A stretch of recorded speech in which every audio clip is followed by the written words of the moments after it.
I pozdrav ljudi dragi, kao što sam obećala, krećem sa videima iz Rima, odnosno sa onim što sam zabilježila prošlog novembra.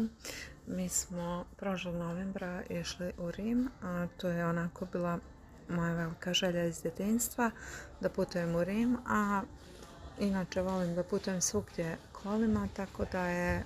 isto velika želja moja bila da krenemo kolima do Rima, što mi se je ostvarilo i jako sam srećna zbog toga. U ovim kratkim serijalima, mogu reći slobodno digitalnog dnevnika iz Rima, ću vas upoznati sa onako možda i nekim važnim informacijama,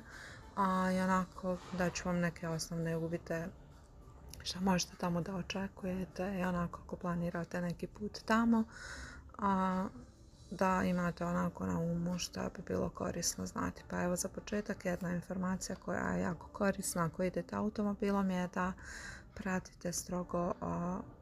brzinu kojom idete, odnosno da ne prekoračite brzinu, jer iako mislite da usput nema kamera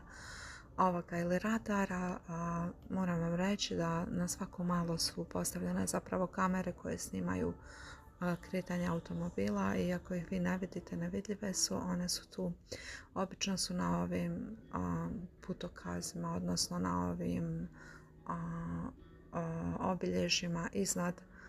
ceste gdje se pokazuje brzina ili neko skretanje ili tako, su pored puta u posebnim kućicama onako skrivene, tako da znate da ih svugdje ima i da pazite. Evo,